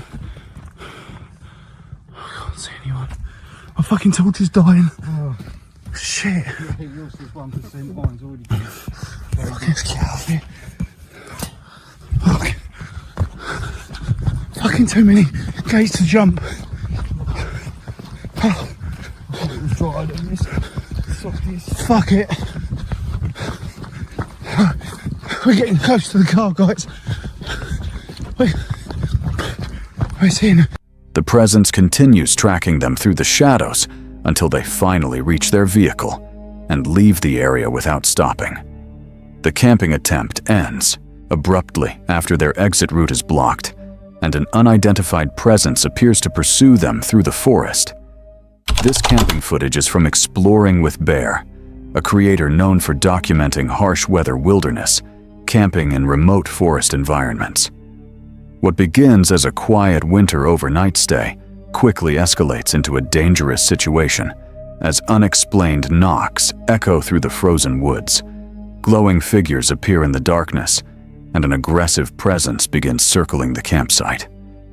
As night settles over the winter camp, the silence is broken by a sharp, heavy wooden knock echoing through the freezing air. Immediately after, glowing eyes appear deep within the pitch-black forest, visible without any illumination from the camper's flashlight. The sudden presence creates immediate tension, suggesting something is watching from within the tree line, with no attempt to conceal itself. It's just about dark.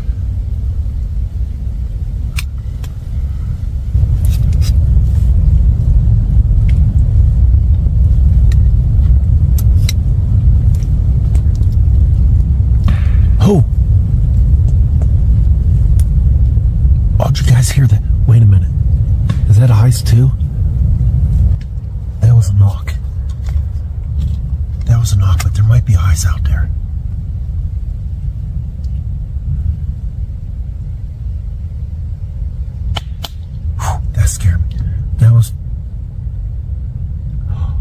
smokes. No way.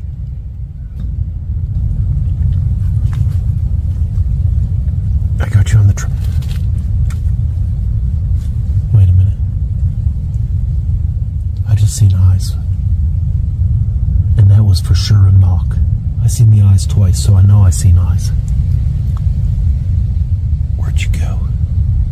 The situation intensifies when a clear, human-like whistle is heard coming from the dense forest. The sound is close enough to feel directed, adding a threatening psychological pressure to the already unstable environment. Recalling earlier signs of a possible predator in the area, the camper begins preparing the perimeter in complete darkness, treating the situation as an active threat nearby. Is it snowing again?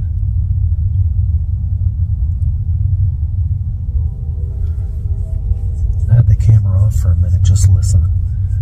It's getting darker.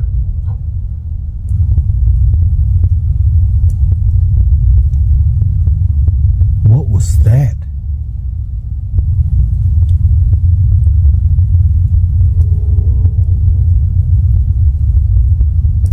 Was that a growl? What did I just hear?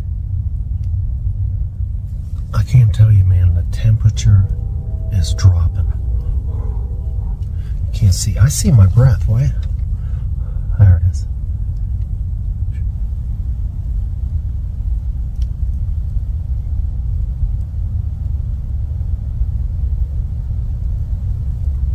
Man, I keep hearing crap.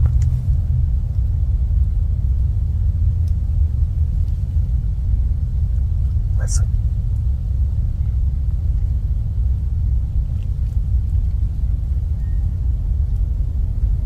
Is that a whistle?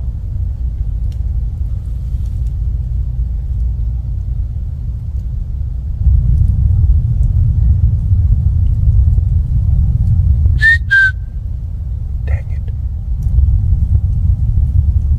That was a whistle. As the camper scans the snow-covered ground outside, heavy footsteps begin moving through the frozen brush. The sound circles the campsite in a controlled pattern, maintaining a consistent distance while tracking movement.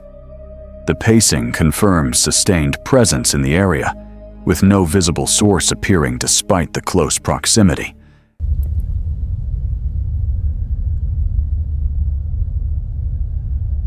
Wait a minute.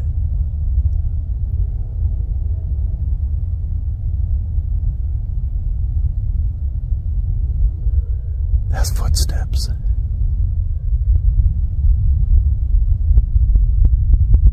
That was footsteps.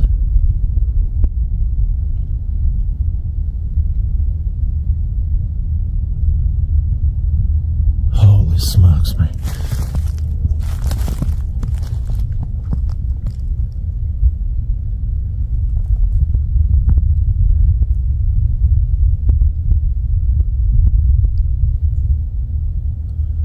Ooh.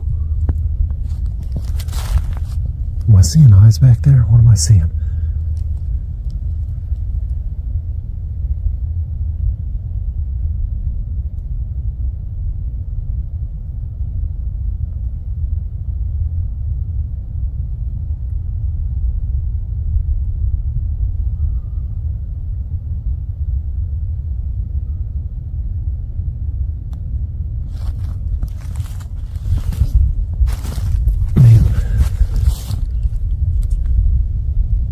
Inside the tent, the situation escalates further as footsteps approach directly to the fabric wall. Moments later, a solid object is violently thrown against the exterior, striking the shelter with force. The camper reacts by arming himself and verbally warning the unknown presence, while the movement continues around the perimeter without revealing its source. There's somebody walking.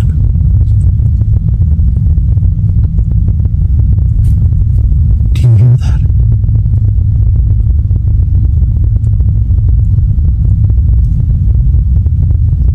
There's somebody walking out there.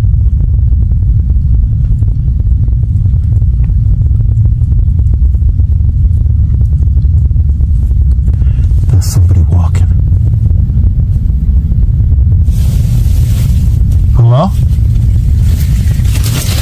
Something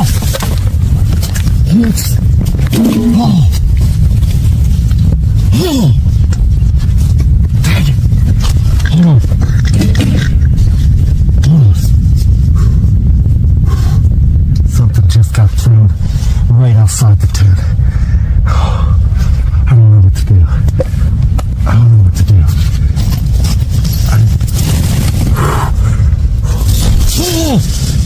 No, I'm armed. Hey.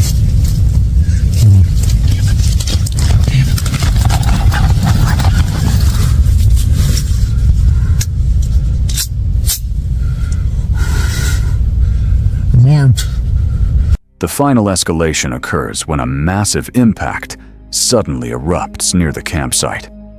A large tree is thrown directly into the area in front of the tent entrance, destroying equipment and blocking the immediate exit path. Freaking attacked the camp. Literally right outside the door.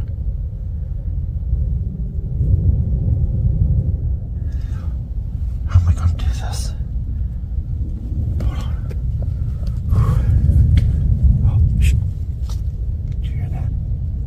I'm telling you. This is freaking nuts, man.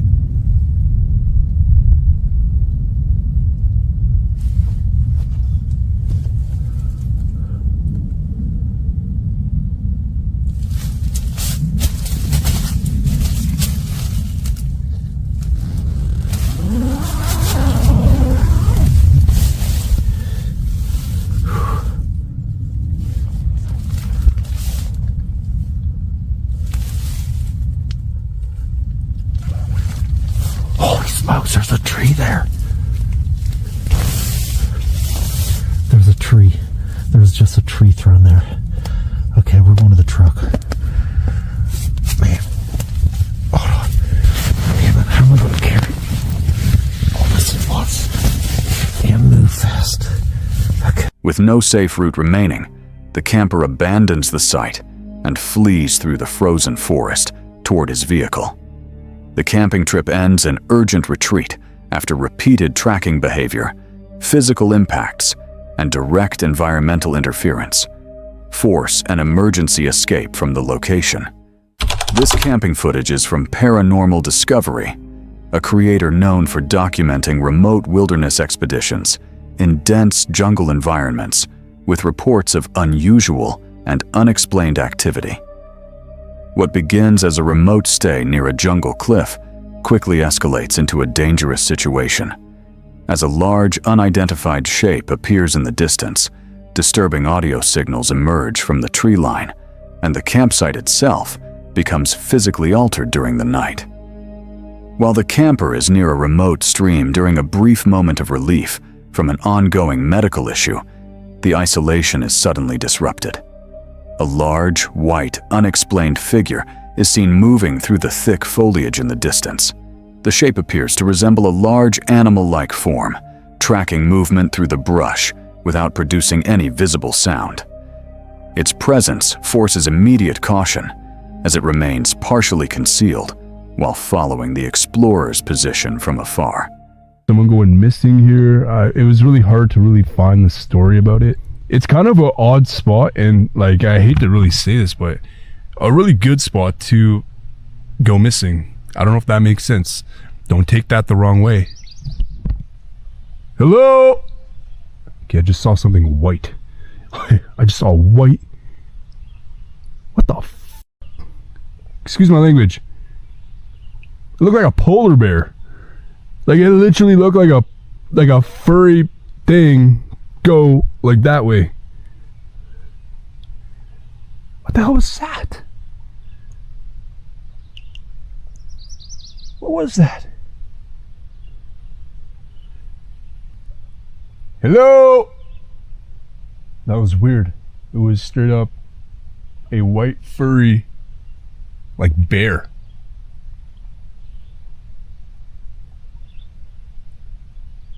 Okay.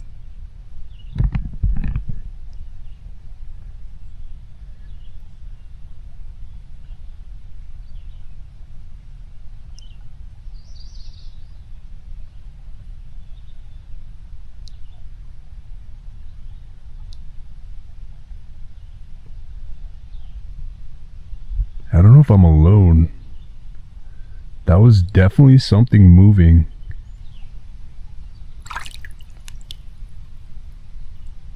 Yeah, I really don't feel like I'm alone. Like I know what I saw, and that was an animal of some sort, a white animal. But like,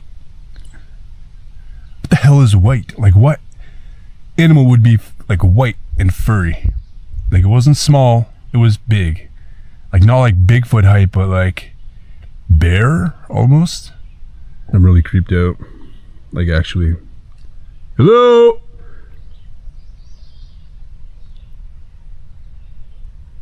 Later during the night, the atmosphere around the campsite shifts dramatically.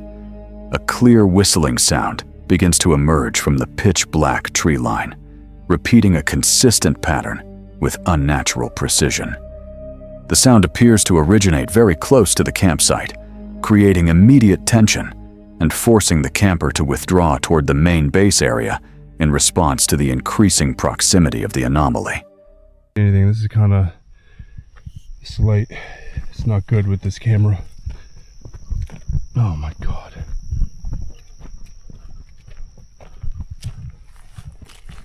Okay, Kia's in here. You good, babe? Good girl, good girl. Okay.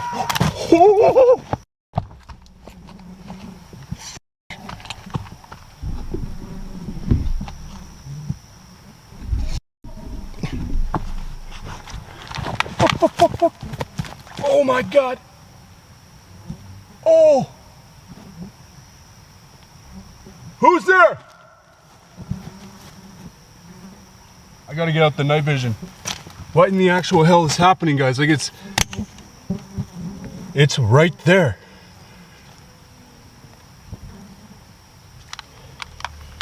Okay. Holy shit. I'm nervous, man. Like, I'm nervous to go down there again.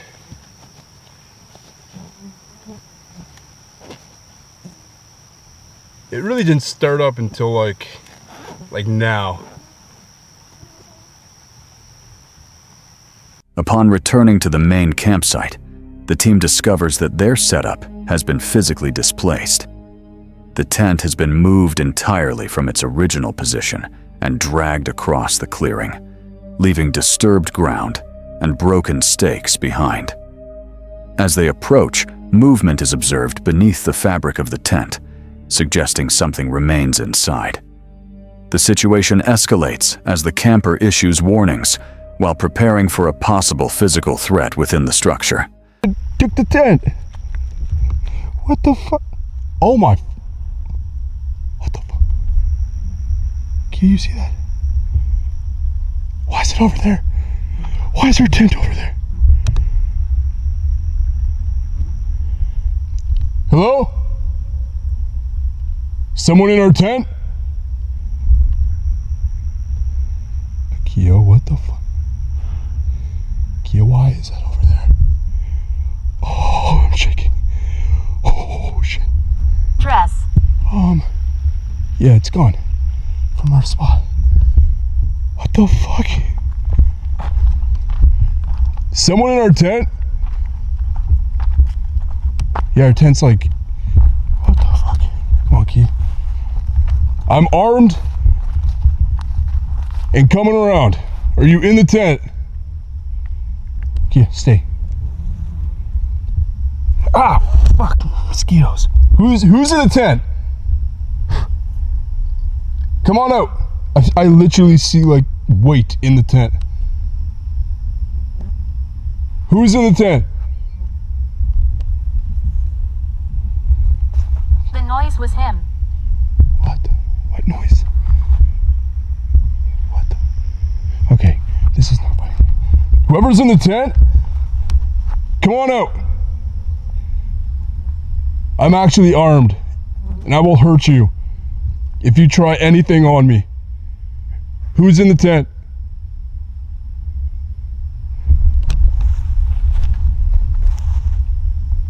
Hello?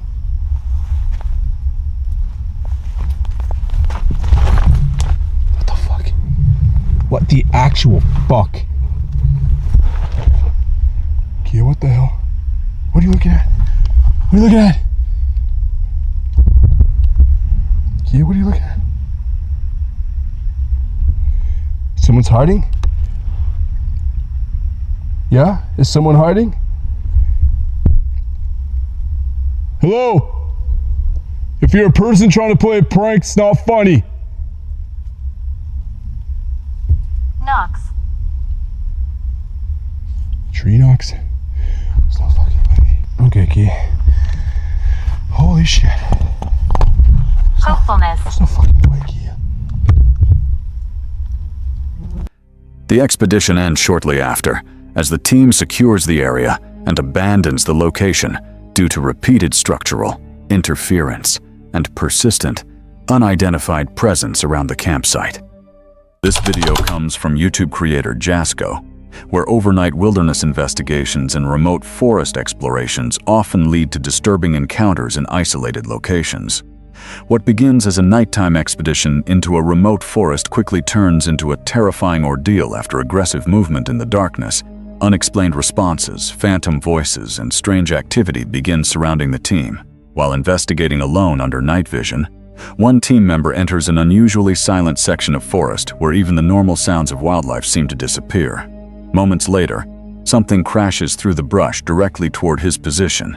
Accompanied by a low growl, the sudden movement forces him to immediately warn the rest of the team over the radio. With visibility limited and the source remaining hidden, the encounter leaves everyone on edge. With? Plan. What's your plan?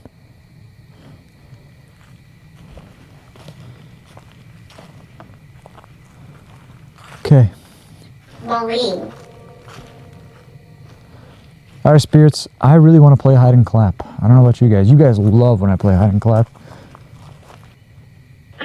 Analysis. Okay. Was like ESPN?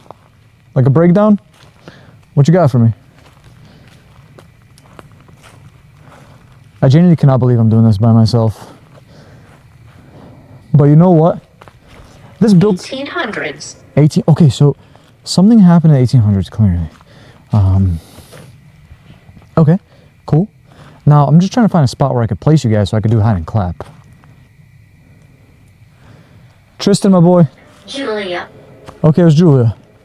Lot of names here, guys. A lot of names. Trying to find a place to place you guys. Hello? Wraith is watchful. Wraith is watchful. Okay, so it said Wraith earlier. I didn't know that's what it meant by Wraith. The situation escalates when the investigators attempt to provoke a response near the water's edge. After throwing a rock into the darkness, another object appears to come crashing back through the trees toward their location. Almost immediately afterward, a distinct hand clap echoes from behind them. The sequence creates the unsettling impression that something unseen may be actively responding to their actions. Kobe! Go ahead. Whoa, what the Yo. Correct. Correct. Okay, thank you. You genuinely threw something at me. What the fuck? There's an owl in the distance. Okay. Shed. Shed? Owl in the distance. I think owls symbolize something nice, right? Definitely not death or anything. How about this? Witch's portal. Cool. A lot of people that died in the water here, they believed were witches. It's a crazy story. A lot. That was a clap right behind me. That was a clap like right here. Chris! Holy shit, he's so far. Never mind! Bro, that was right behind me. As the team heads back toward camp, a disturbing vocal anomaly suddenly breaks the silence. A voice from the darkness clearly calls out one investigator's name. The voice sounds remarkably similar to a teammate, yet a quick check reveals the person it resembles is nowhere nearby. The unexplained call leaves the group questioning who or what may have been watching them from the forest. I just heard my name being called from down the trail. by Chris. But Chris is in that direction. Chris? But if he's down there, then what the f? Yo! Who's down there? Hello? Bro, that bird, owl. I'm going back. I definitely just heard my name. Sound like Jazz. And it definitely sounded like Chris. Oh my god. I'm gonna keep this behind me. I swear if I just seen someone like running after me, I'm pooping my pants. Shooting this gun. But listen guys, the gun's more for animals. There's bears and shit out here.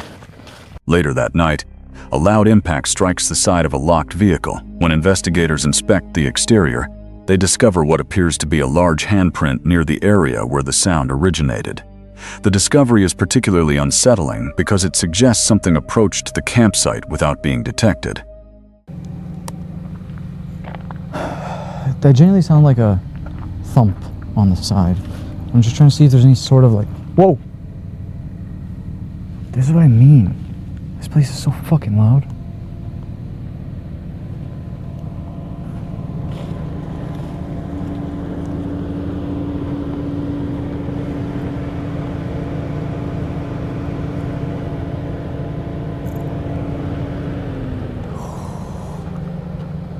Wait a second. Hold on. Can you guys see that? Guys, there's a handprint. Right where I thought I heard something. Oh, fuck no. Okay, Chris? Yeah? I don't know if this is of concern. There's a massive handprint on the side of the van. At around 3 a.m., another startling event occurs. A loud crashing sound erupts around the vehicle, resembling a window being shattered. Expecting significant damage, the team immediately checks the camper only to find every window completely intact. The source of the explosive noise remains unexplained. Chris? Yo. Chris, did you hear that? Yeah, what was that? Somebody just break a fucking window? What was that? What was that? That was so loud. Dude, look around, please. Don't check. There's just one outside right now. Bro, it sounded like glass shattering. That was so loud. What the fuck would that be? Are the windows good up front? They look fine. They look fine. I hope they're fine. What the fuck? That was so loud. What in the world was that? I don't know. That does not sound like anything like van related. Okay, I'm gonna go check outside. I'm coming. Are you? Well, I am. Okay. I forgot the camera. That's how smart I am. It's okay. Sorry, I'm like...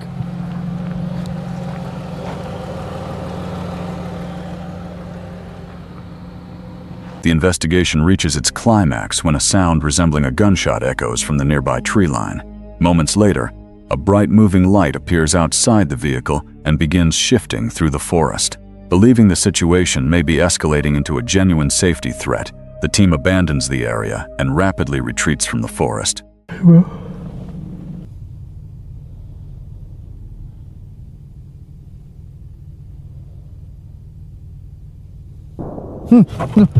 Chris! That was a gunshot. That was absolutely... That was a gunshot. Did you see anything? There's a light. There's a What? fucking light right there. Whoa! What is that? Oh, shit! What is that? There's someone out there? What the fuck? Yo, What is that? Yo, there's someone out there. There's someone out there. There's actually someone out there. Yo, what the fuck? What the fuck? Hold on. What the f? Bro, is that someone out there? Bro, that's a light. Is it moving? That's a fucking light. It's moving. Chris, it's moving. There's someone outside the van right now. Why? What are they doing? There actually has been somebody here the whole time. What the fuck? What was the gunshot for, though? I don't know. Are they trying to scare us off? Scare us off or something? Do we get our gun? Hold on. Yeah, something.